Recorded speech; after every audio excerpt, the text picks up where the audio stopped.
आज हम देखेंगे कि अपनी एआरटी जो है मेडिसिन उसके साइड इफेक्ट्स क्या होते हैं और ये साइड इफेक्ट्स अगर होते हैं तो वो साइड इफेक्ट्स का हम कैसे इलाज करते हैं। तो स्टेप बाय स्टेप हम वो साइड इफेक्ट्स के बारे में देखते हैं। तो चलिए व्यूअर्स, मैं डॉक्टर उषा उद्दर बोल रही हूँ। आज हम आपको ईआरटी मेडिसिन यानी एचआईवी पे जो हम मेडिसिन यूज करते हैं उसके साइड इफेक्ट्स क्या होते हैं और वो कैसे ट्रीट किए जाते हैं वो देखेंगे।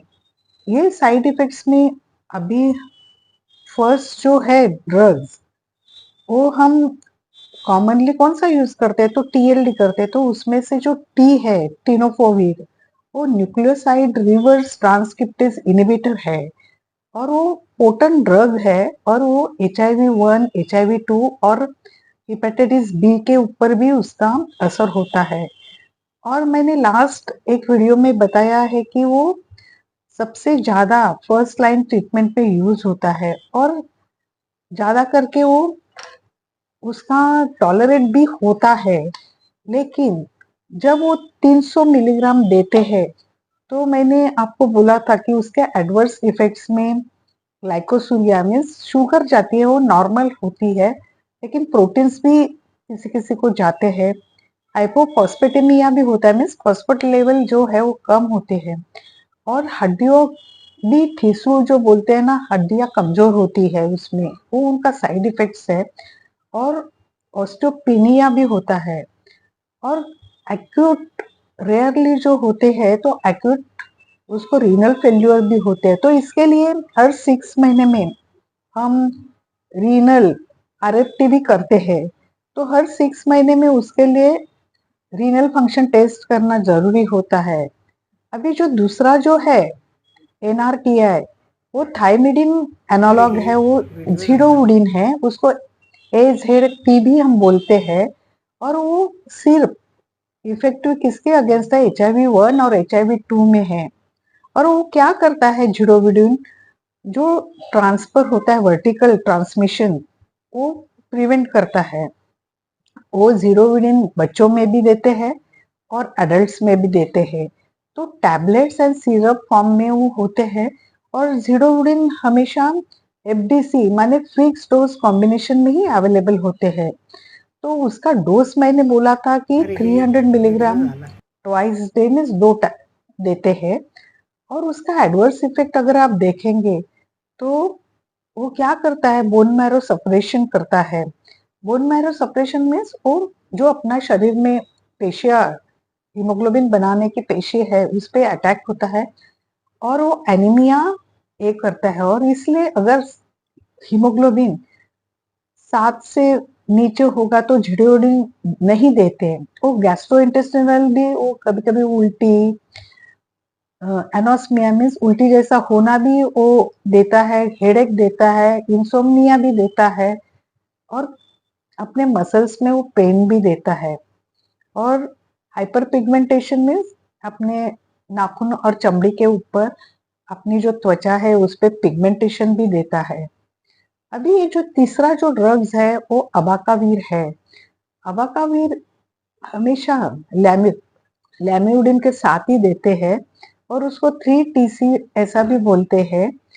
अबाकावीर के बारे में मैंने बोला है कि ये लैमियोडिन के साथ देते हैं और उसका फॉर्मुलेशन 60/30 होता है और 600/300 होता है। और ये हमेशा फूड के साथ ही लेना पड़ता है। लेस देन 5% एडल्ट और चिल्ड्रंस में उसके जो साइड इफेक्ट्स है वो दिखाई देते हैं। और वो उसका मेन जो अबाकावीर का साइड इफेक्ट्स है ना, वो हाइपर सेंसिटिव रिएक्शन है और वो बहुत ही फेटल भी होता है, क्योंकि वो फीवर आता है, रैश आता है और नौशिया भी होता है, वॉमिटिंग में उल्टियाँ होती है और पेशेंट सीरियस हो जाता है और रेस्पिरेटरी सिम्टम्स भी उसके ज़्यादा होते हैं। और अगर किसी पेशेंट को ये रिएक्शन आया तो वो ड्रग्स बंद ही करना पड़ता है। तो ये हुआ अबाकावीर। अभी जो दूसरा ड्रग है वो है स्टेरॉइड, लेकिन अभी वो उसका यूज नहीं करते, इसलिए मैं उस पे ऊपर ज्यादा अटेंशन नहीं दे दूंगी। और ड्रग्स है दूसरा, वो NNRTI है और वो इफेवरेंस है। वो इफेवरेंस सिर्फ HIV-1 के ऊपर एक्ट होता है, HIV-2 के ऊपर वो एक्ट नहीं होता है। और अगर फैटी मिल लिए उसके साथ तो ओरल बायो अवेलेबिलिटी जो बोलते हैं मीन्स उसका वो बढ़ जाती है। और चिल्ड्रन में वो ज्यादा करके नहीं देते और वो बेड टाइम लेना पड़ता है। अभी ये इफेवरेंस सबसे फैटल है। उसका जो CNS सिम्टम्स है ना, वो डिजीनेस होता है, एबनॉर्मल ड्रीम्स आते हैं, सपने भी जो पेशेंट लेते हैं इफेवरेंस उसको अलग अलग सपने आते हैं, डर लगता है उनको, और साइकोलॉजिकली भी उनको एंजाइटी होता है, डिप्रेशन होता है, साइकोलॉजिकल उनको सुसाइडल जो होते हैं ना टेंडेंसी वो भी होते हैं, और उनके पर्सनालिटी चेंजेस भी इसमें दिखाई देते हैं इफेवरेंस में। और रैश भी आते हैं, लेकिन वो नेविरापिन जो है ड्रग्स उससे कम फैटल होते हैं।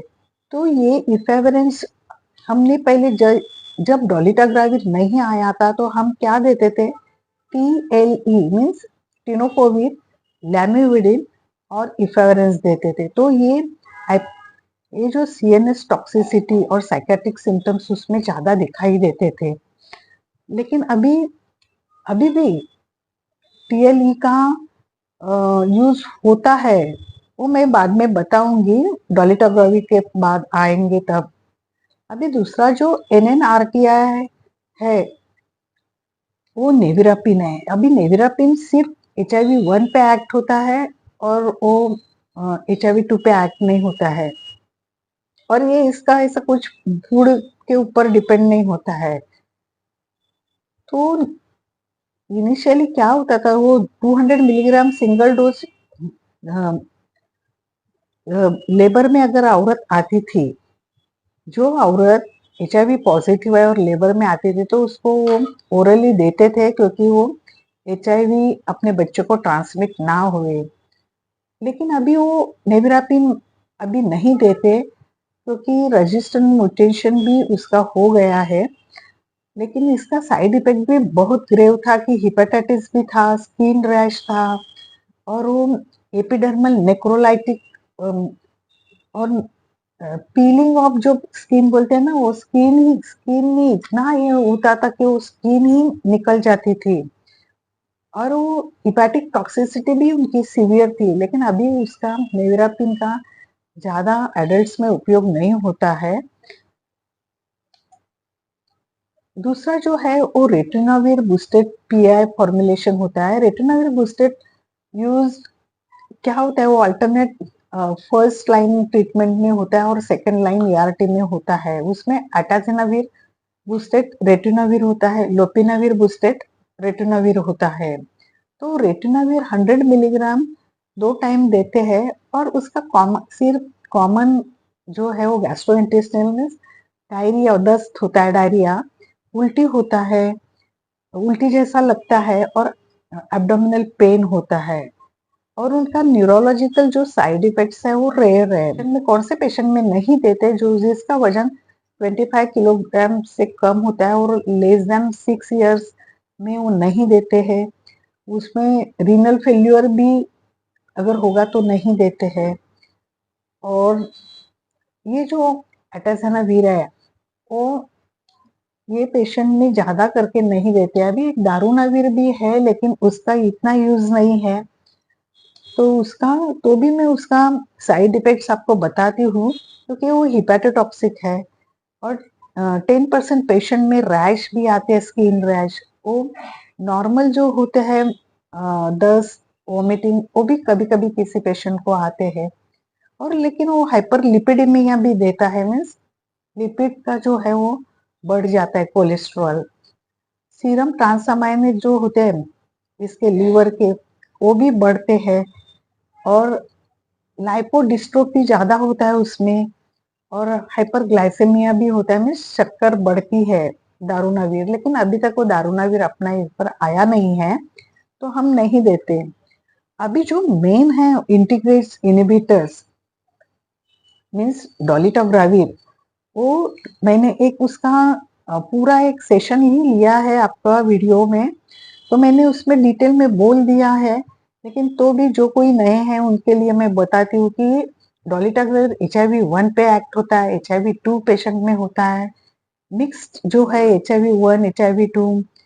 अगर वुमन होगी और पहले प्रेगनेंसी में वो नेविरापिन को एक्सपोज हो गई हो तो उसको भी देते हैं। कोई इन्फेक्टेड अगर PLHIV टीबी से होगा तो उसको भी देते हैं, और इवन हिपेटाइटिस बी और सी में भी देते हैं। तो उसका डोलिटाग्राविर का वास्ट मैकेनिज्म ऑफ एक्शन है। और अगर वुमेन फर्स्ट ट्राइमेस्टर में अगर वो डोलिटाग्राविर लेती है तो उसको पहले वो देना चाहिए कि काउंसलिंग करना चाहिए, क्योंकि न्यूरोट्यूबल डिफेक्ट भी होने के चांसेस होते हैं, लेकिन वो बहुत कम होते हैं, मैंने बोल दिया है पहले वीडियो में। तो इसलिए वो डोलिटाग्राविर क्या करता है, तो रैपिड वायरल सप्रेशन करता है, और उसके साइड इफेक्ट्स और टॉक्सिसिटी फ्यूअर्स है, और उसका जेनेटिक बैरियर अच्छा है, और उसका जो viral suppression with in 4 weeks में कम होता है। तो वायरस लोड शरीर में कम होता है तो पेशेंट अच्छा महसूस करता है। और ये जो है उसके साइड इफेक्ट्स तो नॉर्मल कभी कभी रैश आते हैं 2%, और 5% वो उल्टी, वो जो कॉमन है डायरिया उल्टी नौशिया वो होते हैं। लेकिन मेन जो उनके साइड इफेक्ट्स अभी हमने देखे हैं वो, एक तो उनका वेट पेशेंट का बढ़ जाता है, 4 से 5 किलो वजन बढ़ जाता है, तो उन्होंने डॉक्टर का सलाह लेना चाहिए। दूसरा उसको जो है हाइपरग्लाइसेमिया मीन्स उनका शुगर लेवल बढ़ता है।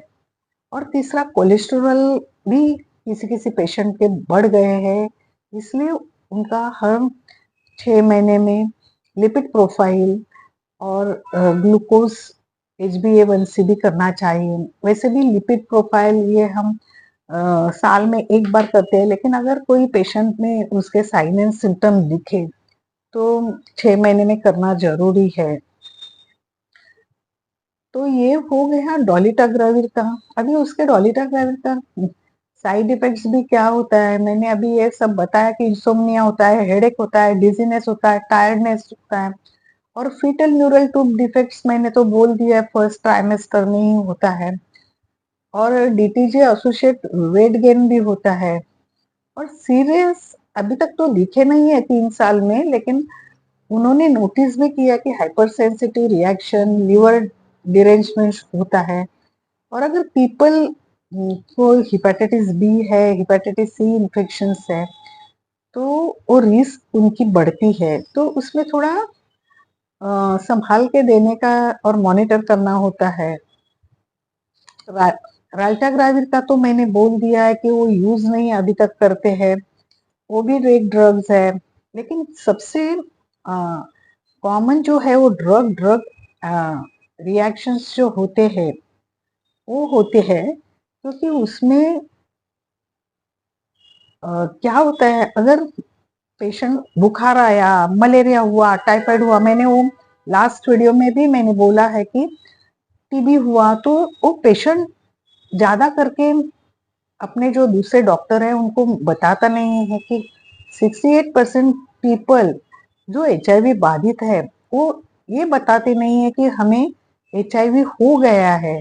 तो उससे क्या होता है, सामने वाले डॉक्टर्स वो ट्रीटमेंट लिख के देते हैं, लेकिन उसका बुरा असर होता है। तो वो जो ड्रग ड्रग रिएक्शंस होता है ना, वो बराबर उनके इस पे होता है, और एक तो HIV भी ठीक नहीं होता है, और दूसरा जो उसको रोग होता है वो भी ठीक नहीं होता है। तो क्या, अगर टीबी होता है और पेशेंट को रिफाम्पिसिन दिया होता है, तो आपको मालूम है उसको जो ड्रग है डोलिटाग्राविर उसका 50 मिलीग्राम डोज एक्स्ट्रा देना पड़ता है। तो TLD हम रात को लेने के लिए बोलते हैं, और सुबह सिर्फ डोलिटाग्राविर 50 मिलीग्राम लेने के लिए बोलते हैं। अगर एंटी कन्वल्सेंट होगा, एंटासिड होगा, कुछ टॉनिक की दवाई भी होगी, तो एक आप ध्यान में रखिए, अगर आप वो लेने का है तो अपनी जो एआरवी की दवा है, मीन्स एचआईवी की जो दवा है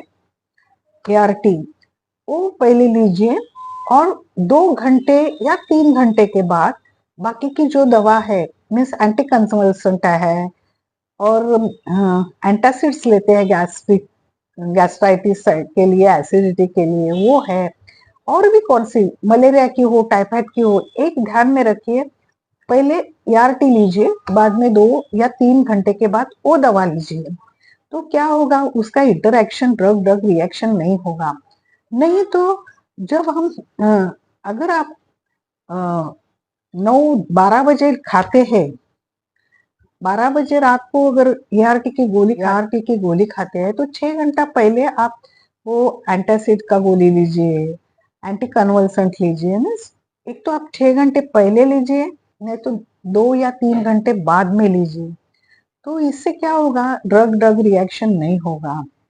तो व्यूअर्स, मैंने आज आपको डिटेल में सब जो एआरटी के मेडिसिन है उसके साइड इफेक्ट्स बताए हैं।